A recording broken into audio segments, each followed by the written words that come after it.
Hello, everyone. Look up, because it's the Superman episode. We are the Colonel Gang. I am Purple Terrific, and with me is Guy Gardner. That's right, Big Blue. And I don't know what Gardner threatened Superman with. I don't think there's much he can really threaten. He'd make Superman with. He'd make something very, very big and very green and hurt him with it. That's sort of his thing. Yeah, take a giant baseball bat and swing it at your head. Yeah, you know. And also here, is that Hawk Florian? Wow, I'm a Hawk. Wow. Hawk Tua. I'm confused by the Hawk girl, okay? She's cute, but also very annoying. And also her outfit looks silly, but she is still very hot. I'm shocked that you think any outfit in this film of all films is silly, honestly. Yeah. I know, right? How could this have happened? It's crazy. But yeah, I mean, this is, it's been hotly anticipated. The Superman reboot from DC, rebooting their whole cinematic universe. They already started with Peacemaker and stuff, but I didn't watch that, so... No, technically they started with Creature Commandos. Well, yeah, but they're rolling over most of Peacemaker and some of Suicide Right. Squad 2 or whatever, so... There's some weird universe crossing stuff that you have to kind of hide your eyes at and just be like, okay, well, only parts of those things are coming over. Yeah, just the stuff that contradicts it doesn't, and the rest of it is probably fine, I guess, which is fine. But this is the first big cinematic entrance into just this universe specifically, and I think I gotta say it was mostly successful, and I thought it was an extremely fun movie. So it was okay. Good. It was kind of fun, but I somehow didn't really like it that much. It felt too tense, like all the time there was like looming danger, and I don't know. I feel like there should have been more downtime. That actually is maybe my problem as well, which is that I think that in order to make Superman relatable and worth kind of embracing, James Gunn really wants him to be like an underdog. He wants him to, I feel like the idea of Superman people have in their heads is he's basically invincible. Like, he just comes in, wrecks everything. He's got all these powers. He's super strong. He can use laser vision and frost breath and stuff like that. And he just, wipes the floor with everyone. And basically, any story that you'd have to write with Superman, you'd either have to, put him in prison or make him evil or do something in some way, chain him so that he's not instantly winning everything instantly. But this movie maybe has him a bit too beleaguered, and you don't get that grandiosity and that Superman is this incredible thing. Most of this movie is him having to reckon with the fact that public perception has been turned against him, and he's imprisoned for a third of the movie. Basically everything James Gunn can do in order to make him seem like the underdog, he basically does. Well, yeah, I mean, I like that. I like that he's getting kind of beat down from all angles the whole time. It's just, I know it's very high stakes for him, It's all, there's big stuff going on in the world that he has to deal with, and he's getting attacked over it, so. This is how you treat your savior? You gotta nail him to a cross? Wow. Yeah, well, not quite, okay? This is Superman's a Moses allegory, I think. What? In the classic. The heroic compunction is to overcome all of that stuff, though. At the end of the day, you're still standing, and you've found a way through it, even if it's been hard and you've had to take a lot of hits. Yeah, and he got there. He really stupidly sacrifices himself for the dog, and then he gets bailed out by all the supporting cast, especially Lois Lane. Otherwise, he would have just been dead, and Lex Luthor would have won the day. I mean, he got himself out of the jail with by convincing what's his name, the Metamorpho man, to have a heart and let him go and stuff. So. I guess That was that is good. true, but then he Bill probably of would the have been Sun. stuck if Louis hadn't managed to open the portal with Mr. Terrific. Yeah, but that was Mr. Terrific too. So like, it's not Yeah. like Lois is single-handedly Well, doing things. He wouldn't have done Help anything Superman. if it weren't for Louis. Her name's Lois. Yeah. Fine. Louise. You know, I mean that's Louise Lane. I don't mind him having to get out of a jam with his friends. You know, his friends come and help him. That's kind of, I feel like that's sort of like Superman is kind of uplifted by the world around him sometimes, and I think that's kind of neat. But he gambled it all to save the dog. It was very silly of him. Very non-taking of responsibility. Okay, which is too bad. You know, he doesn't learn to take responsibility later either. You know, he still is a slave to that dog. You know. Well, here in America, we value the lives of our canine companions and stuff. Okay, I know you live in an apartment and stuff, and you don't have a dog, but it's a big thing in the U.S. and you're Do supposed you have to. a dog? No, I don't No, you- really. Yeah, you can't I have have cats. a dog. Yeah, but you know, it's Wow. it's a thing. I wouldn't risk my whole life and everything over a dog personally, but I know a lot Not of just people your would. life. He risked everyone's life. Yeah, for- but he- for A that lot of stupid a dog. lot of people are sadder to see dogs or animals get hurt in movies than they are actual people or actual like characters. It's very funny. Yeah, Yeah, I don't get that. That's so weird. Superman's like friend who runs the fucking food cart got shot in the head, and really what like I was kind of surprised they went that graphic with it to that degree. It's like a Yeah. wide shot, but still. But That was they wild, honestly. yeah, but they cut Point out a blank shot of execution. someone punching the dog though. That is where Right, the right. test audiences like drew the line. So Why was Yeah. that? Well, was like that I in? could see thought that. it was I can removed. see that from the point of Yeah. view of like Lex Luthor is the main villain, so Lex shooting that guy like really just proves how terrible of a villain he is, and to Superman like that's everything he needs in order to like do anything he can to stop Lex. With I think it was Ultraman who was going to punch the dog. I And- assume it is because I thought they would have cut it Yeah. because he was going to get redeemed at the end, but they don't really do that. So They don't do that. Yeah. I think we have some talking to do about Ultraman because I think that's an interesting He has so plot little point in this screen movie. time. He's kind of just a glorified thug in this, and I think the way he goes, which is like he gets sucked into a black hole at the end of the movie, and Superman explicitly does not save him. I feel like Wow. people would be making a bigger deal out of that because a lot of other things become, oh well, Superman shouldn't kill or Superman should do as much as he can to save everyone. And like in the movie, Superman is like, oh, we should have saved that kaiju. We should have found some like intergalactic zoo for it. He saves a squirrel. He goes out of his way to do all that. And yet someone who like has the same exact face as him and is basically a brainwashed person, he just does not go out of his way to save. yeah, I mean, that seems very relatable. Why would you save like a hideous clone of yourself who wants to kill you? because he's a living, thinking creature. He's a living you know, being, yeah. Yeah, He, but if he even has a chance of unbrainwashing him, he probably should. I've seen But he's- people he's just speculate a that he could be He's just- bizarre as Superman later. Yeah, so I think that's the plan, and they so. kind I have of to assume that that's yeah. Wow, from the black hole, he just gets turned. Wow. He I can do go to wish some he- other dimension or some other. I wish he Yeah, would have made a it's- strong effort to save him at the very least, but you know that's fine. You know, I guess. don't buy it. You know, because he has this whole time where he's like crying while there's kaiju is flying in the background, and he's totally fine with whoever dies in that. But then you think he should fight, like he should save the main villain who was just trying to kill him and his dog. Well, Well, that- that seems unreasonable. when the dimensional imp, which they mention is what that thing is in the background, Mhm. they say that Guy Gardner has that handled or whatever, so that's Taken fine. care of. Yeah.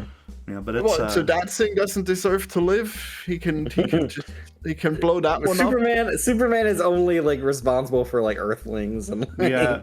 I don't know people if that are- Superman's his no kill rule is not as strong as Batman's. It's not really like it's pretty consistently not. So I don't think it's What? a problem if he doesn't isn't? like go out of his way to save every like explicit like villain and everything at all times. I'm not sure that's the worst thing in the Okay. world. I wish he'd still So killing make an Zod attempt most of the 100% time. fine. No, I listen. Right? I don't care for that because I feel like he's Uh-huh. mostly because that movie is stupid and the way they set that up, and he's like, oh, I'm gonna pile drive through the whole city, and then I'm gonna fucking save this one stupid family and stuff who's not gonna get out of the way of this laser. Like I think that's just a bad setup for that movie. But I think you could construct a way where I feel like Zod had to die. Yeah, for sure. And because it is meant to be like a struggle for him. That's not my biggest problem with Man of Steel, but yeah, I don't know. Yeah, when he decides that he doesn't really need to save anyone at first, because his dad told him that's okay. Yeah. And you like that? Well, that's actually something, because I don't know if I hope I mentioned it on this podcast or wrote it somewhere, but when I watched Man of Steel like a month ago, I remember thinking, oh, this whole idea of like his one father is like weird and evil and doesn't want him saving people, that would work if it were like that's the alien dad. It's and the stuff. opposite one. Yeah. Yeah, and that's what they do in this movie. That's kind of what this does, yeah. Which I thought that was fantastic. So, because I know that's been controversial because I'm not, well, just because I don't really understand, personally at least, I don't really understand why that's controversial, just because, like, what do we know about Jor-El in the any iteration of Superman, really? Yeah. And all we really know is that he, like, created a escape method for his son when things were looking bad on Krypton. Like, any additional information there does not necessarily take away from anything we know about the character.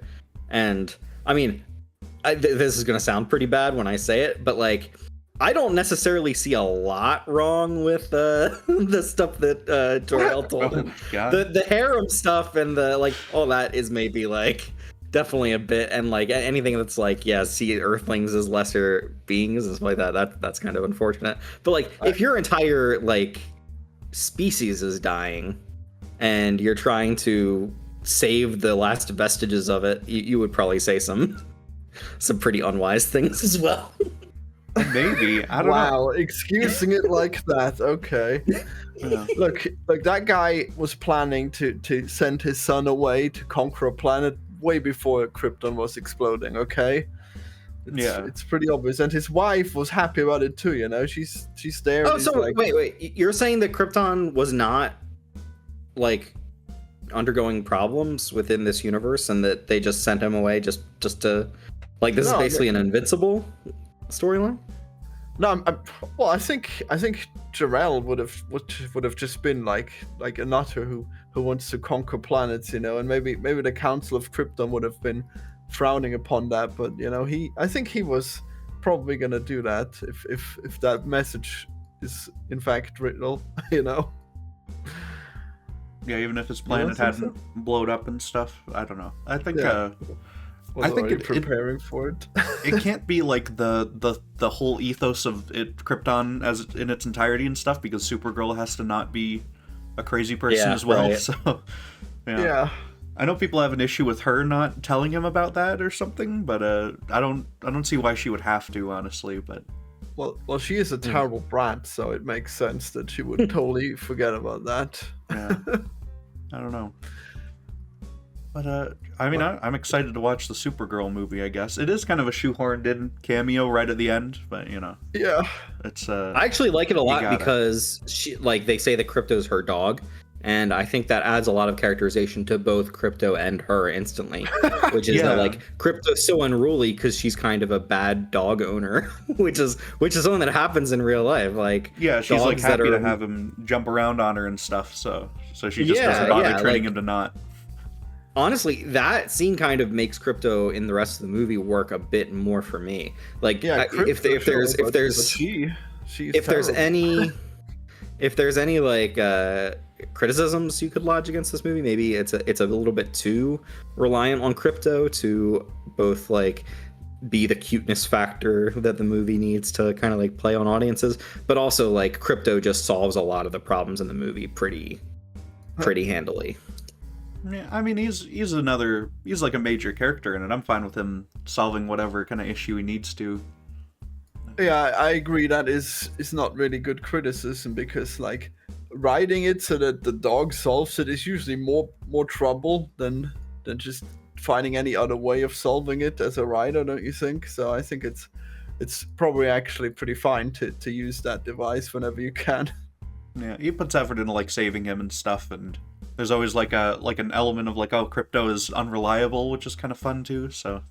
Mm-hmm. I mean, I think for me, the end of the movie, and I do like that crypto goes after those drones or whatever, because he did that earlier with the T-spheres that it's Mr. Terrific, not Dr. Terrific, what the fuck? Yeah. That Mr. Terrific had out. But it's like, I wanted Superman to do something interesting or clever or like just do something else. And I was really upset that at the end of the movie, he kind of just doesn't. He's kind of just there to punch a bunch of times. And so, like, for me, there's a couple of things where, like, when it breaks down, what is the movie about? What is Superman standing for in this movie? And the climax and the last bit of the movie does not really cohere to me in that way, where you've got this huge conflict in Baravia or Jaranpur or whatever that Superman is, like, really trying to go to bat for and say, this is important. I should be able to intervene here. People are dying. I need to make a difference there. And he kind of just outsources that to the Justice Gang to take care of. And the thing that he gets to do in Metropolis is help Mr. Terrific save things, but I don't really know what difference Superman is making there. I think that Terrific could probably just do all that stuff anyway.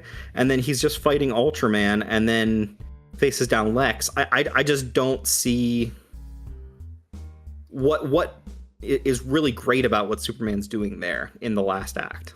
I mean, he's got to beat up the Engineer and Ultraman, so that way they can go to Lex and get him to stop and stuff, which I think is... Yeah, but he's not interesting or creative or clever. Like, there's nothing about the character there for me to really grab onto. No, the way he used the dog was pretty good. Like, the dog wasn't... That's crypto then. Like, it's like... No, it's like... he came up with it, okay? He specifically called crypto to attack the spheres, okay?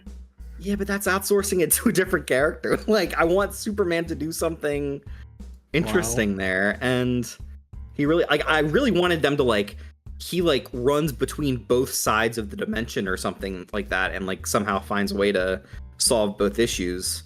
I don't know how that's going to work, but, like, I wanted something that only Superman can do specifically.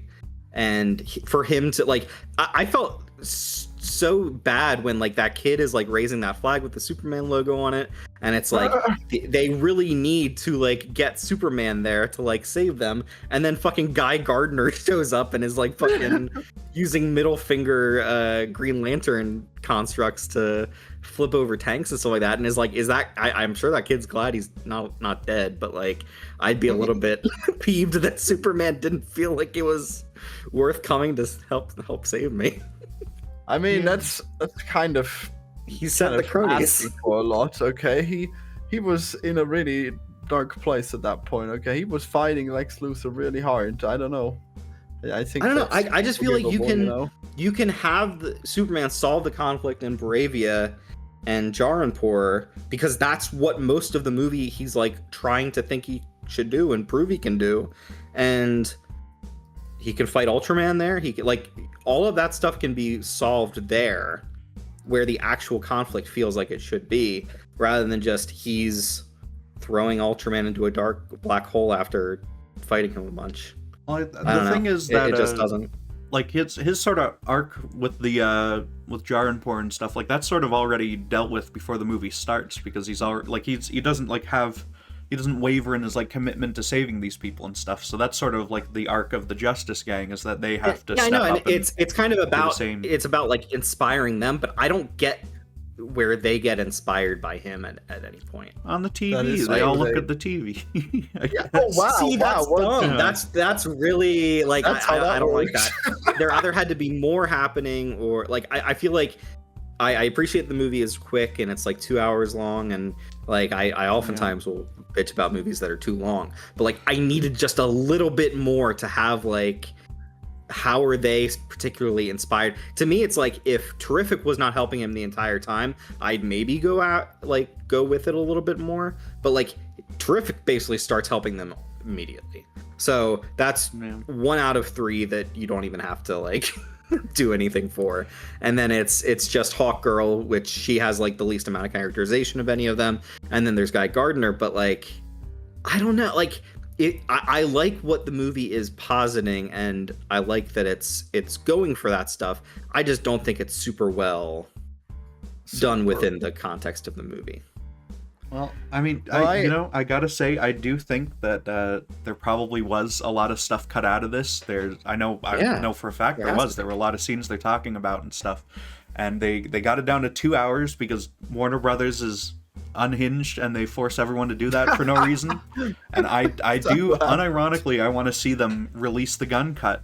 So yeah, I could watch a 3-hour version of this movie, especially because some of my favorite parts of the movie are when it's just Lois and Superman and or Lois and Clark specifically. Like I feel like a lot of the character moments are great, and I just needed a couple more moments between them for it to shine, and then a bit more Justice Gang stuff. I was all for like Superman is this like independent superhero, and the Justice Gang is kind of like the corporatized superheroes that aren't really able to do as much as Superman does, or he has to inspire them. I was all for that. And like when people were complaining about their kind of being in the movie, I was kind of like, oh no, but it's going to be like Superman has to show them how to be a true hero, and has to like, I don't know, be the perfect gleaming standard for them. And it just falls a little bit short of accomplishing that. At least I do want to see the movie again to kind of like put all that stuff more in my head. But like, yeah, it's just a little bit not quite enough. Yeah, it does go a little bit short, I think, on just in general, a lot of scenes fleshing stuff out a lot more. I agree that Superman should have probably done more. I guess he most of the time really does just punch, so that's definitely true. And yeah, having it longer would certainly have made the tension more enjoyable if it wasn't constant. But I think, do you think maybe they decided to not put Superman too close to this conflict because it's basically Israel, and they already went like way overboard with just No, I don't think so, because I think the thing that Gunn is at least mostly basing it off of is Ukraine, Russia, more than Israel, Palestine. I know that Jaranpur is like largely like brown people, so you can, but like when he was writing it, October 7th had not happened yet. So like I know that Palestine has been like a long running issue that it is just repeatedly in the news, but like for such a recent event, I don't know that he's exactly writing towards that, but it's definitely in there. It's definitely readable in that way. Yeah, I mean, think they like visually Israel. Visually, it's like the Great March of Return, like almost exactly and stuff. Like it's a different kind of situation, I guess, but you know, like visually, it takes a lot of cues from that. But I do think it probably was more Ukraine and Russia, at least to start with. And all the stuff about. Sorry, go ahead, Purple. Explain what the Great March was. I don't know the details on exactly what the issues were at the time, but it's like a large protests from Palestinians and stuff at the sort of like border wall that Israel has in Gaza. So. Oh, I thought you were talking about a comic thing from Superman. No, that's yeah. I mean, it's so funny to be like. There's so many events that we can talk about where it's like, is this real or is this a DC Comics? Yeah, the fictional nation of Moravia is older than Israel is as a country. That's so fucking funny to hear about. Israel obviously a very young country, but like that the DC Comics universe is older than Israel. Yeah. Oh wow, So great. that is really wild. Oh my god. Impressive. Yeah. I don't know. I've ragged on this movie enough, and I did really like it overall. I think Corin Sweat is great as Superman. I'm so glad that we've got a hometown Philly boy playing Superman. He's such a wonderful presence, generally speaking, especially when he's with Lois. Any criticism I'd have is that I just want to see him just a little bit more like victorious or like happy, and that kind of ties into like how like much of an underdog he is in this movie. So he's constantly like he's constantly yelling because either Lois is going after him because of his international interventions, or he's yelling at Lex because he's taken crypto, stuff like that. So like just a little bit more joyousness. But I mean, it's like a 9 out of 10, and I can quibble about the 1 out of 10 for little things that I'd rather see. But yeah, I mean, really 9 out of 10. That's pretty high praise. Yeah, Superman it is for me too. For the character Superman, yeah. Oh, okay. Yeah. Not the movie. The movie I'd say is an 8, but overall, like the Superman as on screen is great, and part of that is crypto. Part of that is like the entire world just feels like a lived-in DC world where you can have a dimensional imp just kind of show up, and the other heroes kind of have to like figure that out. And I love that that's entirely going on in the background. I love that like Guy Gardner is like swinging at it with a giant baseball bat, and that's entirely just in the background. Like, Yeah. it's so joyous, like the opposite of the kind of stuff that Snyder does, and I love that for what it is, but I also love this for what it is. So yeah. Mhm. I do really enjoy the Lois and Clark dynamic that they have here. It's just they casted for the chemistry and stuff. I know that was a big priority for James Gunn, and that just because we did watch Batman vs Superman as well. I just finished watching it like 5 hours ago, and it is a big contrast, I gotta say, between how they were together in that one. So Oh, for sure. yeah. And honestly, I blame Cavill for that more than Wow. what's her name, Amy Adams. I mean, I'm sure Amy Adams is not doing career best work in that movie, but like, yeah, Rachel Brosnahan is just so great. She just nails the like quick-witted Lois Lane. I really love the scene where she's interviewing him, because of how much she just does not like give him any quarter, and he's just getting more and more fed up with how seriously she's taking everything and like holding his feet to the fire. I think it's so great. God, that was so insane. I don't know how he even puts up with her after that. Okay, like Jesus, if that was an interview, he would have just walked out of it. You know, that's ridiculous that anyone would talk to him like that. Well, he doesn't do interviews, you know. He does them in his head, so he's never had to put up with a really strong one. I just love that she's like, "How do you think this is going?" It's like, great. I think I'm doing pretty good. Yeah.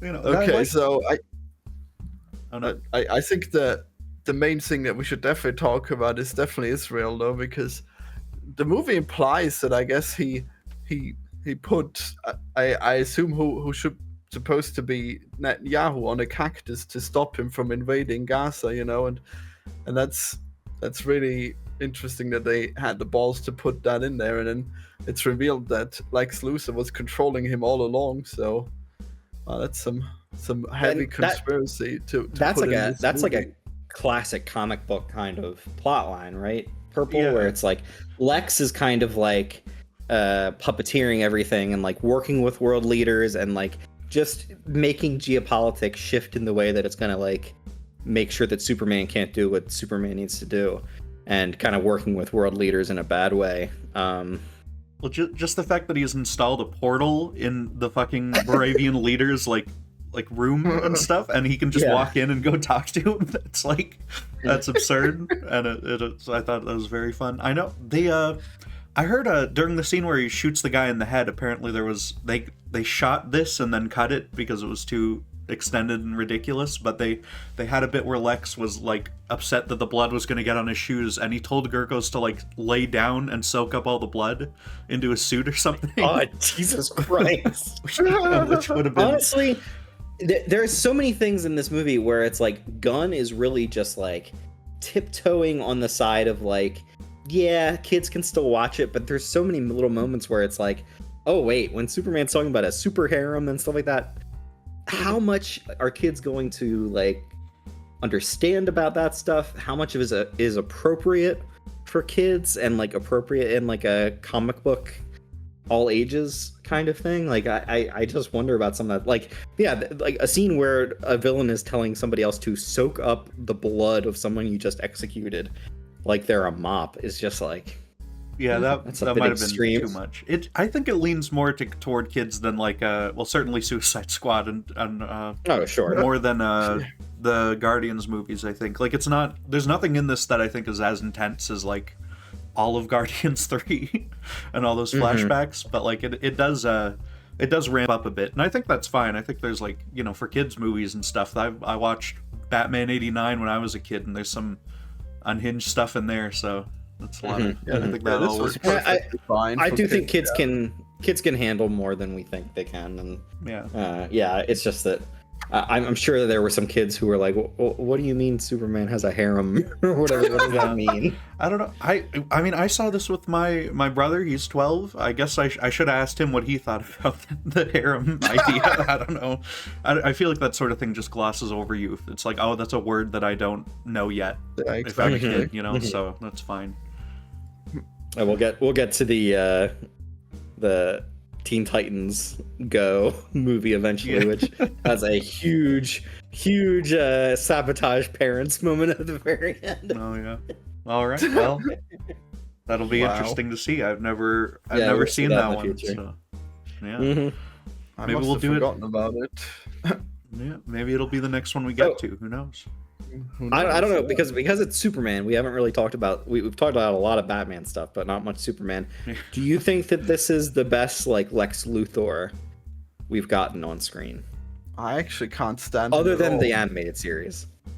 Okay, well, noted. We'll come back to you, Florian. Purple. Do you think this is the best? I have not seen best Lex. I haven't actually seen the old one, and I haven't seen Superman Returns since I was like 5. But he's better than Jesse Eisenberg. That's all I can say. But, I don't know. I think he's like a fantastically fun character to watch the whole time. Like when he's throwing the pens off the desk and he throws them off again the moment they get them all picked back up. They get it back on, and then it's and just so the petty and just so like he is so petty. How do you enjoy him being petty? He's supposed to be so smart. That's what Lex Luthor is. Yeah. Like he just hates Superman that much that he's willing to do all of this stuff in order to just in any way.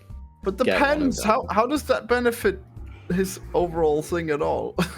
Because he's just fueled by like hatred of this one guy. Like he's like really evil Sheldon Cooper. It's great. The pettiness extends outwards from his hatred of Superman into just his regular life. I think he's great in this. I think I don't know. I feel like I want the Lex to be a little bit deeper voiced. Maybe I'm trying to think of like how like he's in the Superman the animated series. He's voiced by Clancy Brown, and you're kind of not gonna get a better voice from somebody unless you're like going specifically for the voice. So it's like that to me is kind of like the perfect Lex Luthor incarnation. But I think Holt does a great job of just like, like this guy truly hates Superman, and the part at the end of the movie where he's like monologuing at Superman, laying out like why he hates him so goddamn much.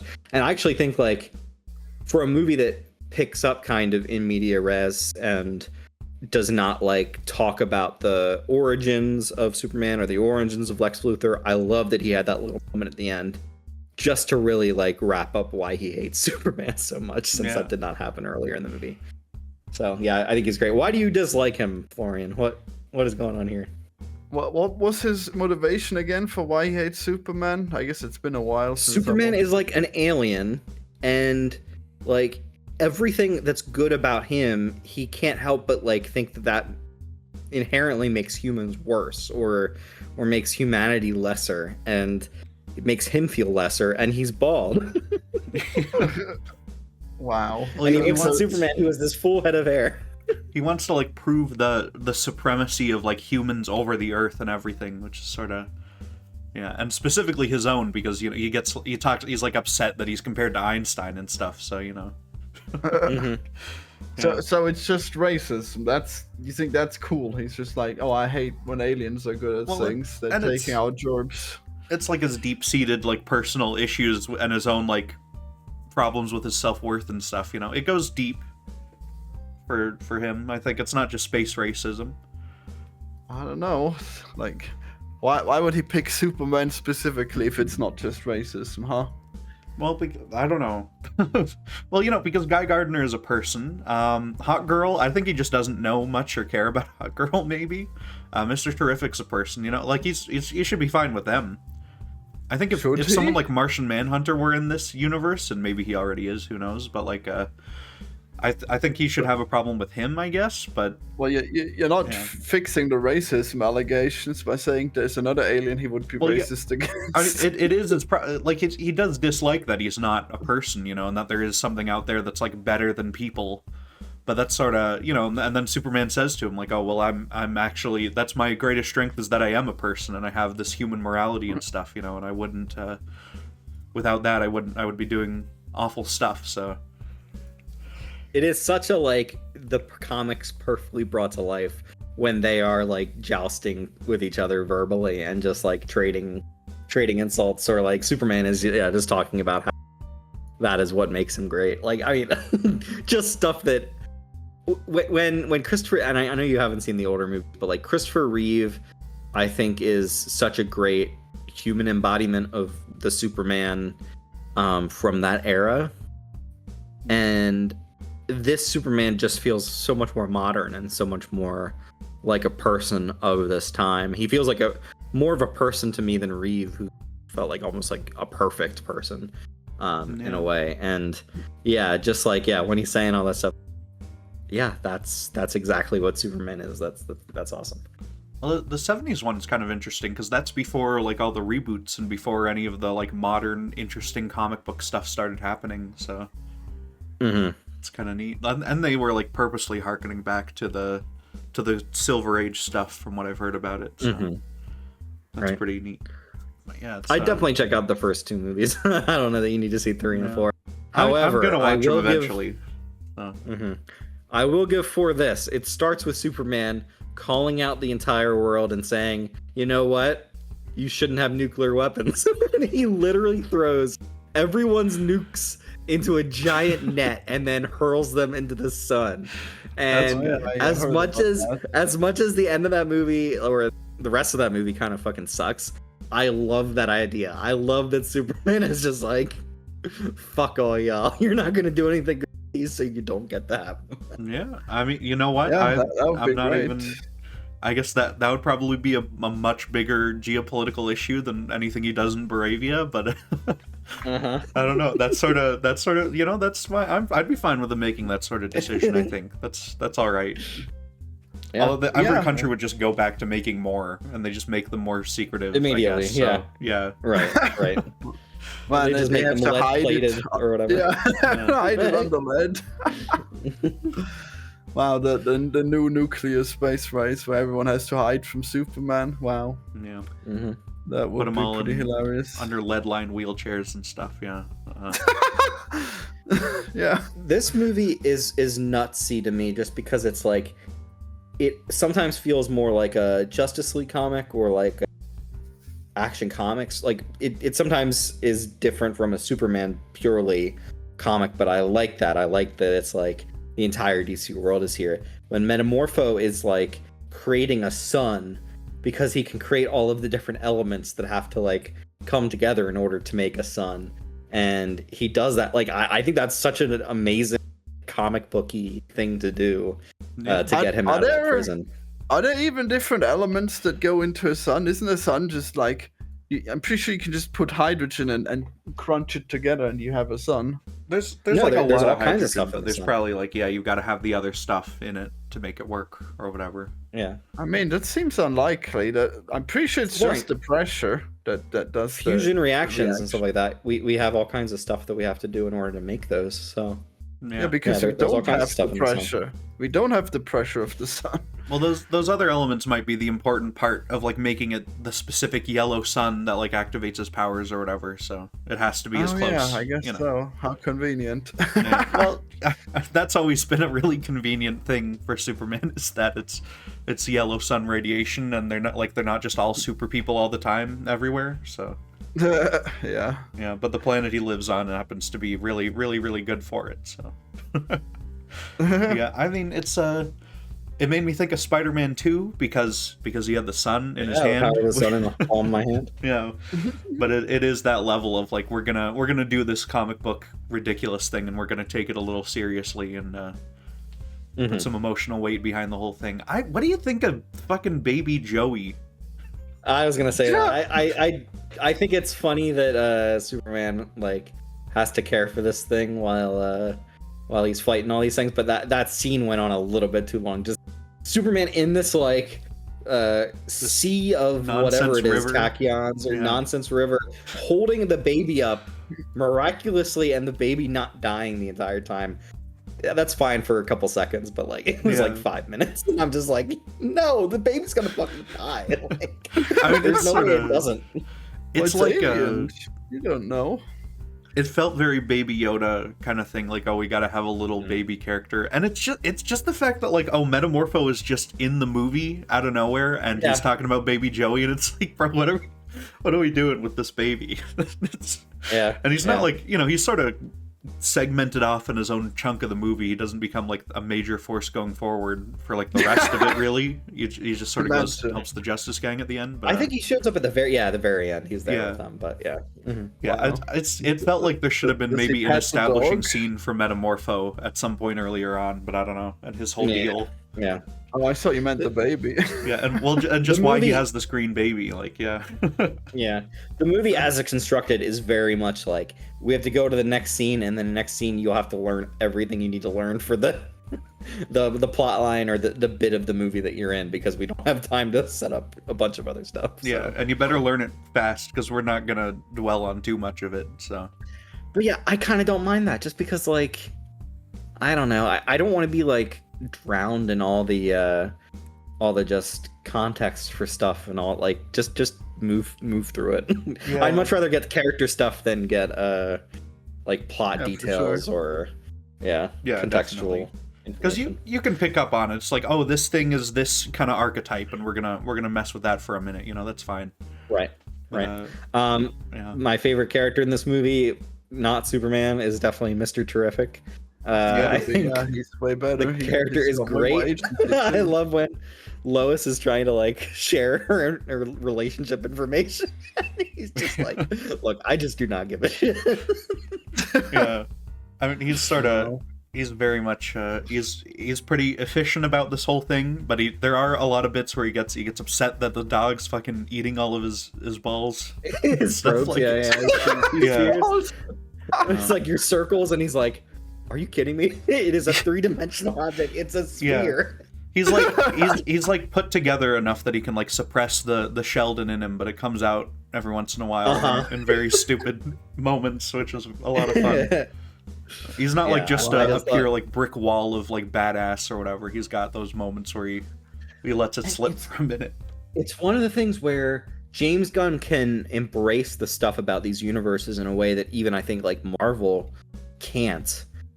In the way that like other things you'd have to like explain who Mr. Terrific is, or you'd have to like create an entire movie to explain what his deal is. But no, he comes in, he's got his fair play jacket on, like he's exactly Mr. Terrific as you'd expect to see him from the comics, and I've mostly only seen him in the fucking Arrowverse TV show stuff. But he was in some Justice League cartoon stuff as well. But yeah, he's just such a great character. Eddie Githegi, I think his name is, just does such a great job of playing him. So yeah, I mean, I love him. they're floating the idea of a Mr. Terrific show, and I would watch that one. I'm not watching Peacemaker, but I would tune into that one. So, dude, Peacemaker is so good. You're missing. I'm sure out. it's really good. good. I should probably watch it, but it's just I don't know. I just have no. When I see clips, I'm like, oh, I don't want to watch John Cena do this for 9 hours. It leans pretty heavily on the comedy stuff a lot of the time, but. Okay. It's also good, so I'm sure it is good. We're gonna get to Suicide Squad James Gunn version eventually, and I'll decide then, I guess, if I want to. Did you watch that movie? No, I haven't actually seen it just yet. Oh, I was gonna say. So I wonder whether you wheel, just didn't like him in that movie, but yeah, okay, Yeah. all right. I guess you'll get hooked, but I don't see how anyone could not love John Cena. He's so good in this. I do like his cameo when he shows up to talk shit for a minute.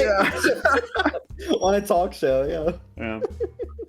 I guess it didn't even make sense. I wish he would have had like a good point for why the no killing got in the way, but no, he just like randomly has this pet peeve, you know. No. Too bad. No. do we like Jimmy Olsen in this movie? Jimmy Olsen, famously not a character that has been on screen much in DC properties, but I think Skylar Gazando's good. He's a ladies' man, even though he doesn't know why. I think, just a great kind of. He seems so just like done with it. Like when women are like laughing over him and like giggling that he's looked their way, he's just kind of like. He's like, I know he's sort of, he's like clearly like an Archie knockoff when you look at the comics and stuff. It's sort of like yeah, Archie is like in the workforce now, and there's people are still like fucking swooning over him, and he's like tired of it, which I think is yeah, and just sort of, I guess his relationship with Eve in this, it was Lex Luthor's like girlfriend. It's sort of, I felt kind of bad for her with the way that he reacted to her, but it's one of the weird things that like sometimes James Gunn is writing, and it's like, I know those kinds of people exist. It just feels a little bit misogynistic to have like this woman who is just so obsessed with this guy, and he just cannot give her the time of day. Yeah, like, it felt like a bit out of like Scooby-Doo from like, you know, one of his really early movies and stuff, where it's like, yeah, right. I don't know what we're going for with here, but yeah, it's But I'll tell you what, that's the most my audience was laughing in the theater. Like they loved that he was just so not wanting to go through with anything she wanted to do. Yeah, unfortunately, even if it is misogynistic, it is unfortunately some funny jokes in there as well. So, yeah, I don't know. Do you know that that's the other spin-off series that they've considered doing, is a Jimmy Olsen? What? Yeah, it's apparently a watch that Jimmy Olsen interview show where he interviews villains within the universe. Sure. Okay, I gotta see that. That's cool. It sounds amazing, and I want there to be like a bunch of small-time villains, and then in like the 4th or 5th episode, he like interviews Darkseid. Like, I want there to be like, yeah, the small-time villains, and then also just the huge ones. That would be fantastic. I mean, yeah, I'd watch that. I guess I don't know who else he could interview, like Ares or something. Is it like Joe Rogan, where he likes try to make it very humane? I did not think about that at all. I thought it was gonna be like a talk show thing, but it would be hilarious. Florian, I love that idea. I just love the idea of Jimmy with like headphones on, talking the Darkseid. And he just has like a few weird hang-ups that he can't get rid of. Like he keeps bringing up the moon landing or shit like that to every single guest without fail. Yeah. Oh, that sounds great. Yeah. You try so hard to humanize them, you know. Oh my god. Oh man, but I mean, like at the end of the day, I'm so happy that we got this movie. I'm so happy that like there's a DC universe that I want to see more of, and I would like to see what else is happening. And I did actually just read the Supergirl Woman of Tomorrow comic that the movie is going to be based on, and that was quite good. The art in it is incredible. So obviously that's the major positive part of that comic. But I mean, that'll if they capture at least some of that, it'll be great. Yeah, I don't know. It's actually kind of bittersweet because we just saw the Zack Snyder thing, and like that still had so much potential. I guess it's just over now because we We can't have more than one of them. Oh, Florian, I'll tell you all about where that was going. Yeah, Oh, wow. we got a Can't whole wait. we got all sorts of stuff. But there's yeah, I think it's more than just being a really good movie. Like I think because when I went back and I watched Iron Man, I was kind of surprised. I thought it was like a 3.5 out of 5 kind of movie. It was not like a perfect 10 that you'd think they'd kind of need to set up the universe, but they did anyway. You know, it doesn't have to be like perfect. And yeah, I like I think Supergirl's going to be a real test of like how good James Gunn's like instincts are for like who he hires and what kind of oversight he gives and stuff. So we'll see how that one turns out, I guess, and if this is actually going to work as like a project that he's in charge of. But yeah, Well, I think it's all uphill from here because like this movie kind of really suffers from having to set up everything. I think it would have been way better if it was like a second movie or whatever in this universe. maybe. But yeah, I think it's really gonna take off. Like, I mean, I'm sure they could have done a perfectly fine like movie that was not what this movie was doing and was kind of like a bit more the first one. But I like that this one feels like we're not just redoing origin stuff all over again. We're not just doing the same old Superman we've seen 4 or 5 other times in other things. We don't spend 20 goddamn minutes with Jor-El riding on pterodactyls and shit. Like, I'm very glad for that. Like Man of Steel. Yeah. Man. Wait, pterodactyls? Well, that's There's from some Man of silly Steel. Krypton dinosaur in that movie. I don't know that he rides on. That was Crypto. Wait, that was that pterodactyl was Crypto. Sure. Why not? That was in Man of Steel. I completely don't remember. Yeah, that. this is in Man of Steel. The opening of Man of Steel is entirely on Krypton as like exploding, and Russell Crowe is like doing crazy kung fu shit. He's chasing after a Neanderthal skull, and he's riding on the pterodactyls, and fucking Zod gets put in the penis rocket. It's like, yeah, that's the whole. They do look a lot like penises. Yeah, they're straight up just penises, like to like a Zod Geiger-esque degree. So yeah, exactly, the penis rocket. Yeah. That is pretty epic too. I guess we really could have had that. No, I think he could have still, without doing the origin story, just make a movie just about Lex Luthor and Superman, and you didn't need all the other characters stealing the show like literally. There's a great all the movie time. that's already that, and it's called Superman the Movie from 1978. Yeah, I know. There's a million of them. And like Spider-Man, Spider-Man is just like the 3 characters really and stuff like that.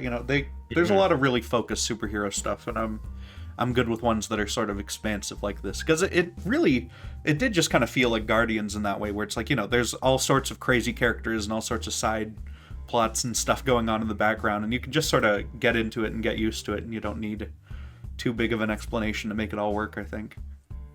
Well, yeah, I mean, you don't need an explanation, but just the focus could still be much more fun, than just being distracted by all of these characters, I don't know. I like it. I like that Mr. Terrific has extended scenes and stuff, Well, yeah, he's obviously the best. But I mean, and like honestly, the focus that would have been better probably. As much as it doesn't work as well as I wanted it to. I think Superman being defined around and in part by the people that he inspires and by the like supporting cast is perfectly fine. That's how a lot of comics work, and I think like we do have to kind of break free of the very rigid, like, you tell this story with one villain and a vague supporting cast that barely play a part. I do like when it's more of a team effort and you get to spotlight these other weird things to see.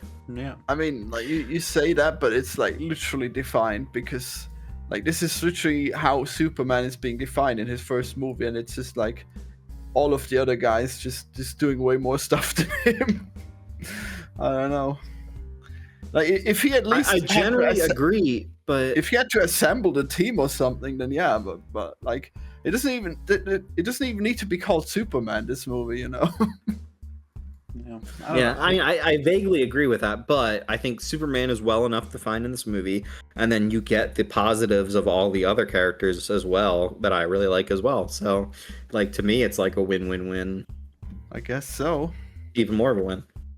Yeah, I think if there was like a short scene, like Lex Luthor's little office mobile, like it was like blasting off, and you had to like figure out a way to stop it really carefully, or something like that, where he has to put his brain to use a little more in the finale. I think that would have alleviated a lot of that sort of feeling of it anyway.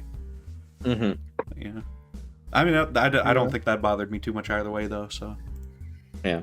One more moment I want to shout out, which is that I don't think Hawkgirl has much to do in this movie, but I think I really like what's her name who plays her. But I love when she's in the Baravian guy's mansion chasing after him and just screeching the entire time. Yeah, just smashing these fucking soldiers with a mace and stuff. That's good.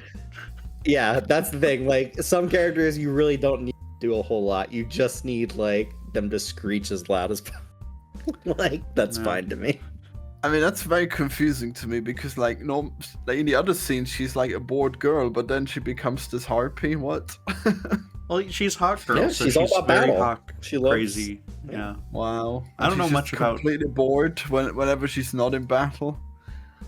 I mean, I don't know what the Thanagarians are like very much. I know they're. It's always confusing. Like, I know Hawkman's origin changes in a whole They've got bunch a of weird bunch ways. of different origins. Yeah. And at one point, they tried to sandwich them all together and make them all make sense at once somehow. Which, like, I don't know why you'd even bother, but yeah. It's either a reincarnation of some Egyptian thing or some alien thing. Thanagarians. Yeah, it's wild. Yeah, but that kind of implies that there's that Thanagar's out there, I guess, probably, and there's like a Rand Thanagar war out there or something like that. There's like a bunch of stuff that just having Hawkgirl in it implies about the whole universe, and same I guess with like Guy Gardner and like the whole Green Lantern Corps is out there doing stuff. Mm-hmm. So yeah, it's I mean, I like it's all that. that. It's really weird because like the Green Guardian stuff has never really been set Green up Lantern. in a movie too well. Yeah, Green Lantern. Like I guess I vaguely know it from I guess it's the Ryan Reynolds movie. Yeah, that I Ryan know it Reynolds. from. He's the only movie that we've had. They are going to make a TV show that is like styled after True Detective in some way, with Aaron Pierre as John Stewart and Kyle Chandler as Hal. Yeah, What's Hal's last name? Hal Jordan. Hal Jordan. Yeah. So we'll already have had 3 Green Lanterns in this universe within like 3 projects. Yeah, I want him to do that's cool. the hard traveling heroes arc where from the comics where it's Green Arrow just yelling at Green Lantern about how he's a jackbooted fascist and stuff the whole time. But because he's a cop and Ollie is he's like a very he's like a big left-leaning liberal millionaire. or socialist He's a or whatever. Yeah, communist so Yeah. that would be a very very fun thing to do. And of course have the big the drug subplot in that and everything. But I don't know if they'll do that. But it would be fun. Yeah, I mean, I guess I can't wait to see more of it. I mean, now that this movie's over, it's all gonna be really good. Like, I guess I'm kind of shocked that I didn't ever realize this, but I guess James Gunn is really good all the time. Like, Yeah, he's made Pretty so much. many I mean, he's projects. got a pretty unassailable record for it. So Yeah. He wrote I mean, Scooby-Doo 2, the live-action sequel. That Monsters was Unleashed. not as good, Yeah. probably. But yeah, I don't know. Everything else is pretty. well, the Avengers are so damn good. It's crazy. Like, originally, I guess. Like, it was so trailblazing, and now I guess everyone's kind of doing it, you know? But Yeah. and now I guess it's good that things are being set right, because it doesn't make sense for the Avengers to be better than Superman, but now Superman has a chance to reclaim the title, or like Batman at least. Like, one of them should be better than like all of the Avengers, and now all the Avengers are, I guess, dead, and now it's time for the DC comics to shine. Yeah. I was gonna say Marvel is getting a little bit of a slump, so this is kind of the perfect time for DC to take all that momentum and run with their $700 million box office. What is up with the Avengers? Is there like in the comics? Is there a point where they like die and then it's just boring heroes that replace them? Is that... There's constantly a new group of Avengers or a like rotating cast of characters. So I mean, it just depends on what year it is. I could have never guessed, because like the Avengers movie seemed like it was gonna be like so set in stone that they would just be like this main thing that we'll always see, and now they got this universe where they just well, they're just being replaced one by one. Yeah, and it feels Well, kind of I mean, empty and stuff, and for Marvel at the moment. So Well, they've done a poor they job have of defining who the Avengers are. So yeah, Well, yeah, it's. I mean, I guess that's like the ongoing thing now with the Thunderbolts having attempted that, and I think like that was definitely a really good movie. Did we cover that? I forget. But Yeah. like, yeah, we did. I mean, like it is, like it's still quality stuff. But like, what happened in the comics? Did like where did Thor go with? I mean, Did the movies are Iron only Man die vaguely too? based on the comics. Yeah, they're Iron not Man does following not famously die at any point.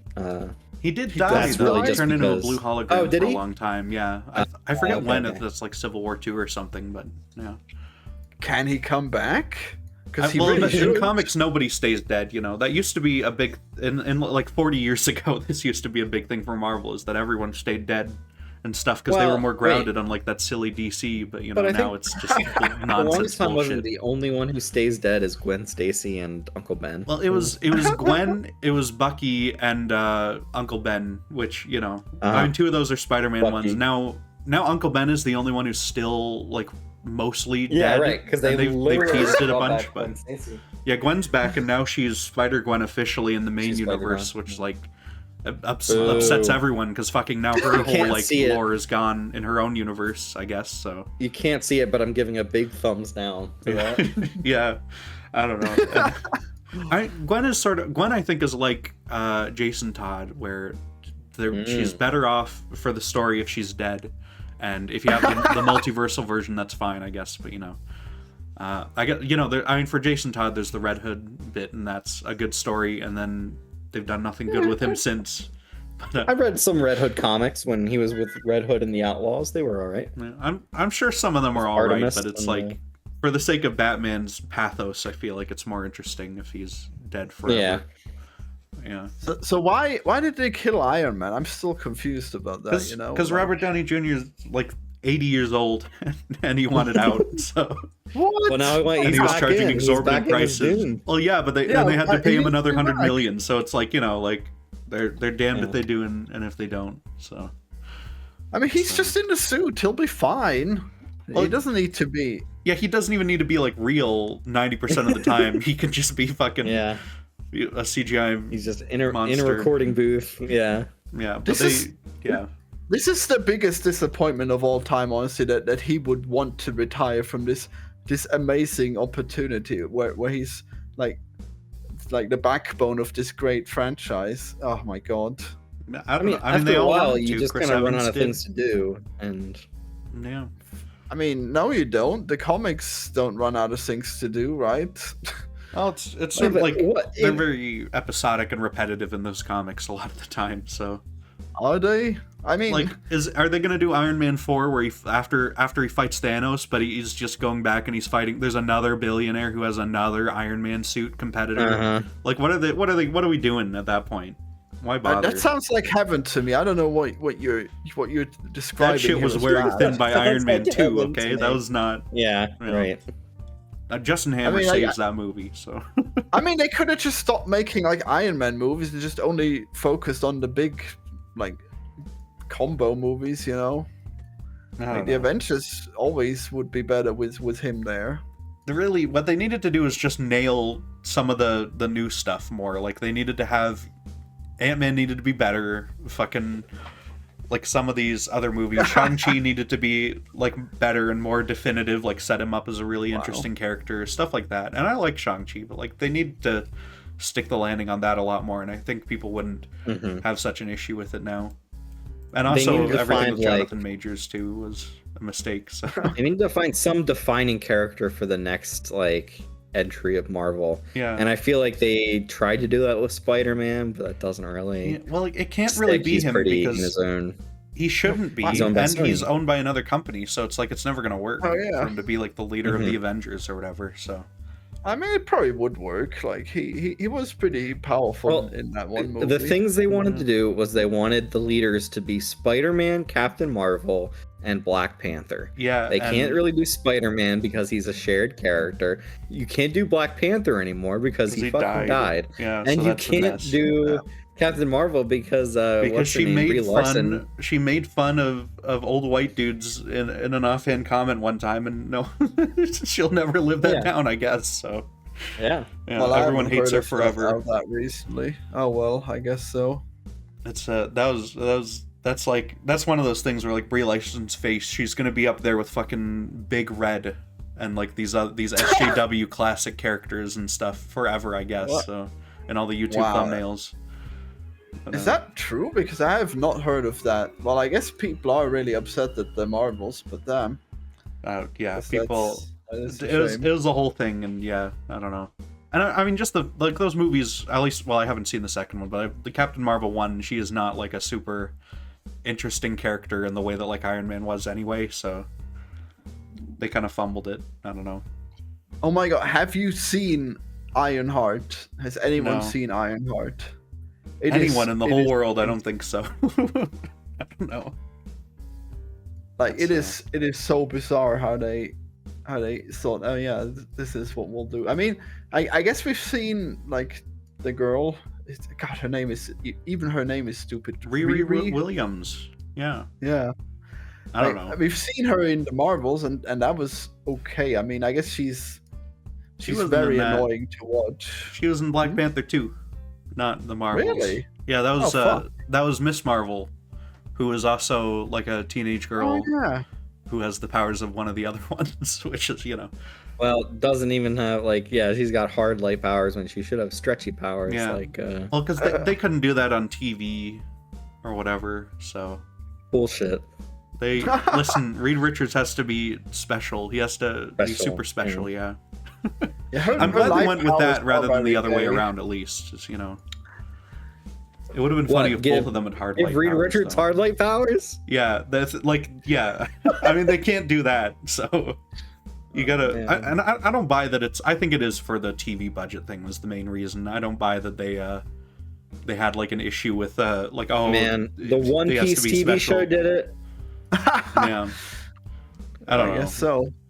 But Marvel's like TV shows, they already look hideous and shitty. So like, I don't know. Yeah. Yeah, she doesn't even use her powers that much. They could have made it happen, I guess, but whatever. But I mean, it works fine. I really don't care about what the powers look like most of the time. But I mean, that Ironheart series was so crazy. Like, she is such a brat all the time. But I mean, I guess I did not watch it. I still like her somewhat, I guess. But it's okay. I guess they probably fumbled that one, and she probably won't make it into the movies. You don't need Tony Stark when you've got Riri Williams. Yeah, I can't wait for the Avengers where we got Riri Williams, and she uses. I guess you know her from the comics, right? She uses her weird demonic powers that she's gonna have. I don't know. Does she have demonic powers in the? Oh yeah, Mephisto's in that show. That was the big. Because they gotta have someone. They fucking got to the point where it's like, oh, we've had the time to like write something after all the Mephisto hype from WandaVision, so yeah, they're shoving that after in. everybody stopped caring. Yeah. Wait, Mephisto was in WandaVision? MCU. Wow, I don't. He wasn't, but everyone thought he was. That was like the running joke for every episode. People were like, oh, this is the one where Mephisto shows up, and it never happened. So it was Agatha instead. Yeah. But I don't know why the fuck Mephisto would be dealing with Riri Williams. That seems ridiculous. Yeah. Yeah. I mean, getting back on a Superman though. I guess like the DCU has the advantage of like every character is really well known and everyone likes them already. Like, because like for the MCU they really had to like fight and make people give a shit about Thor and stuff like that for a very long time. But with DC, they actually have access to all of their characters. There's no weird rights problems because they've been owned by Warner Brothers for 40, 50 years now. So they can just... Remember when they did the Big Bang Theory and the nerds dressed up as Thor because it was such a nerd thing to be into? Yeah. And then... But he was like Norse god Thor. Yeah. Oh, no, was he? Oh, okay. I guess so. It was more of a Norse god Thor outfit, but he had the helmet as well. It was weird. And one of them was the Flash at some point. Yeah, exactly. They're so into heroes. I guess it's pretty random that they pick the god. Yeah. It's I mean, yeah, DC heroes are generally they were always like a lot bigger and stuff compared to like Big Bang Theory was leading into kind of nerd culture at the time as it was taking off as a thing. But, yeah. I like I think it'll be very interesting to see how they handle Batman in the DCU, especially because they can't use the Matt Reeves one, but and Wonder Woman. They should just fucking Batman yet. They should just goddamn overrule him and tell him you gotta have him just be in it. You know, sometimes he fights parademons and that's fine. They are in the process of trying to win either Matt Reeves over or what's his name over Pattinson. Yeah. Well, they should. Wow. It's the problem of you've already established a version of this character that people really like. Yeah. And now you have to either reestablish the character and then re-explain everything that this is a new worthwhile version of the character that exists alongside the other one that people already like. Or you just say, yeah, they exist in the same universe. Like, well, and that whole movie was already like kind of a fuck up because like it was them desperate, like, oh, we gotta turn around this fucking Ben Affleck Batman movie that we're not making anymore. We gotta somehow flip that into something that people will go see, and they're lucky that Matt Reeves was a fantastic filmmaker who could make a really good movie out of it. But why did they stop doing that one anyways? For the Ben Batman Affleck stopped wanting to be Batman. Yeah, and he went to like rehab and stuff, and he's like really old, and they kept doing weird shit and fucking with everyone for the whole time that they were making those movies. So it's like cringe. Yeah. They should just suck it up and keep doing it. Warner Bros. Just isn't like a good company. They're really bad at what they do, and they survive on the grace of like Harry Potter choosing them and shit like that forever. So wow. They made a good investment in DC 40 years ago, I guess, so. Yeah. Well, I guess they haven't really lived up to the potential of that one yet, until maybe now. Yeah, I don't know. Oh, I guess one other thing I dislike about this is they changed LexCorp to Luthor Corp. Did not care for that. Get that.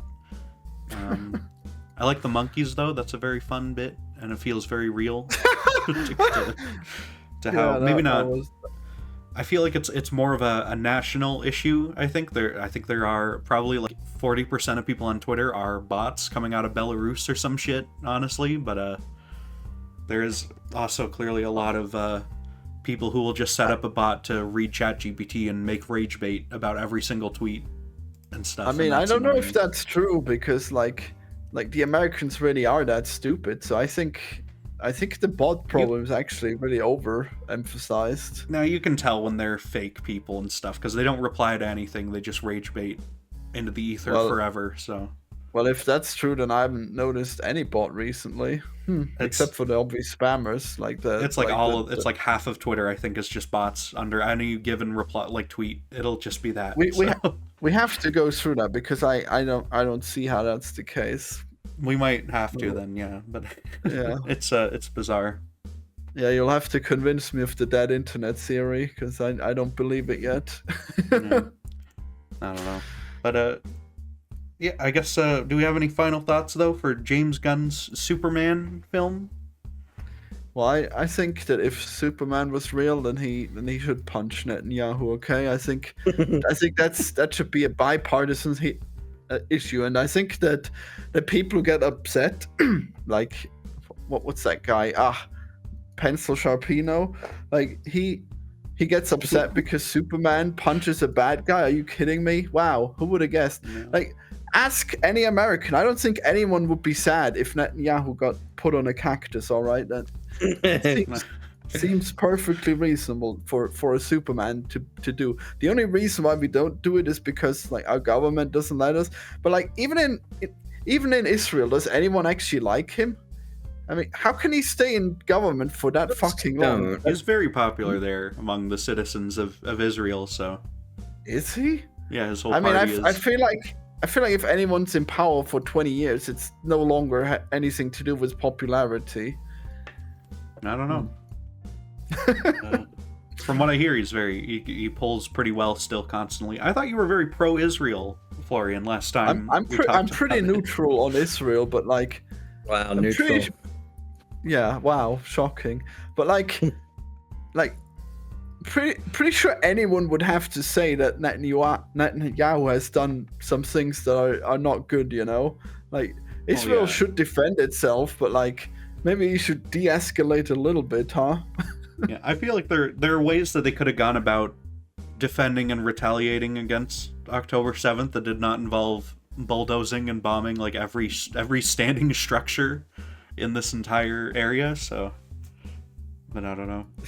That's just me. Yeah, I mean, I don't really know all that much about how bad it is. Like, there's propaganda on both sides, but I don't know. It's hard to imagine that this was good for them in any way, because like everyone hates them now. So like, at least from that point of view, they've certainly gone overboard, you know? Yeah. Well, yeah, tragic. You, Rich, any final thoughts on Superman or Israel? I really enjoyed Israel. I really enjoyed my time in Israel. Yeah, when you saw a convert at this point. Yeah. I think the evils of Palestine must be eviscerated. I love BB so much. All of the investigations into his malfeasance should be immediately stopped. Yeah, I really liked Superman. I expected to like it because I like James Gunn's movies. I think it's a good expression of the DC world, and it makes me excited to see what is coming that he has planned. So, yeah, I'm very much in favor of it. All right, I mean, same here. Do you got anything to plug, Florian? Oh well, just I guess one more thing. I think that like the quality of this movie isn't quite what James Gunn is known for. Like he has done better stuff, but I guess it's certainly refreshing to have Superman be popular again. I guess for a little while at least. I guess we'll see. Do I have anything to plug? Fuck. Have I? Well, I guess. Oh yeah, I've been covering Rick and Morty, so watch that. And specifically, Rick and Morty has made an episode where there is James Gunn and Zack Snyder, and Rick is an annoying fanboy who thinks he can do better, and he tries to gain creative control of the Avengers or something similar, and it backfires, and it's stupid, but it was an okay episode. I saw that scene on Twitter, and it reminded me of like a college humor sketch from 15 years ago or something. It was very, I don't know about that. Was it the intro of the episode? Is that what you saw? I saw the bit where he talks to Zack Snyder, and he's like, "You Superman, you need to make more punching scenes," and it's like, okay. I don't know. Well, more punching this is not the scenes issues anyone had with this interpretation or anything. You're not speaking to like anything on either side of this issue at all. I don't know. Yeah, that was Zack Snyder saying Superman should punch more. Yeah. I guess that was strange. Which I guess I don't. They punched lots in both movies. I don't know what that's about. No, this is very bad criticism. I said so too. Yeah. Tragic. Oh well, but yeah, Rick being such an annoying fan, but then he gets proven somewhat wrong in the end. That was okay, I guess. Yeah. Well, that's on your anti-reviews channel, I assume. That's right. Yes. All right. Check out my reaction to every single episode, but they're short reactions because eventually I'll make my retrospective whenever I get to season 8, I guess. That sounds good. You got to make a compilation as well of all the shorts to. Yeah. Well, the shorts are already like the videos cut into pieces. That like I made those videos. I released the shorts a little bit before the videos, so that's probably what you're thinking of. But those are actual videos that I made 2 of them. They're pretty short though, because I intended for them to be cut up as shorts. But at least they're edited in a way that they look better in video form, but they don't look horrible as shorts either. Well, that's cool.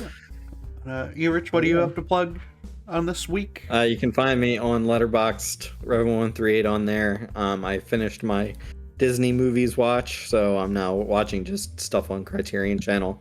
Holy shit, so you did? Yeah, I finished. I watched every single. I mean, I haven't seen Elio, but yeah, everything. Elio's pretty fun. I'll see that actually. I don't even Have know you how that's seen- possible to watch everything that was on there. Yeah, I thought that that was was- going to that take you was like so 3 years fast. or something at least. Yeah, Yeah, well, I started a while ago, so there is that. I do you guess. just watch TV at work all the time? Is that what's happening? Yeah. Wow. Epic. Must have living the dream then. Did you see Snow White? Was it as bad as everyone says? It was pretty bad, although not as bad as I was expecting. Just because they have to like actually do a bit more for the narrative of that movie, since the original movie is not very narrative heavy. So I think the stuff they added to it was all right. It's just the fucking dwarves look terrible. Yeah, I guess I have seen pictures of them, but I saw the trailer and it looked okay, but then I never got to Well, I think see the it. look of the movie is rancid. It's awful. It looks like the No, AI. I know. I meant you like know. like the story was interesting from the trailer. That's what I meant to say. I think I don't like Gal Gadot, and she's a Israeli piece of shit. But Wow. what I will say is that I think she's giving a very campy performance that kind of works. I don't think that she's a very good actress, but I think she's kind of camping it up in that, and it kind of works. Well, the anti-Semitism just had to be thrown in there, huh? Damn. Mm-hmm. Just can't let a Jew be at work without bringing Can't up keep a good Israel. Jew down. That's right. Rip. Okay. Yeah. Oh yeah, she's Sorry, in Purple. the other one too. Listen, I'm all for. I'm not a big Gal Gadot fan. We'll talk about that when we do Batman Oh, yeah, v right, Superman. we'll talk about her. I guess we'll transition right into that very Yeah. soon. All right. Well, see you guys. You guys next week. You're getting Batman v Superman. So, goodbye. Oh yeah.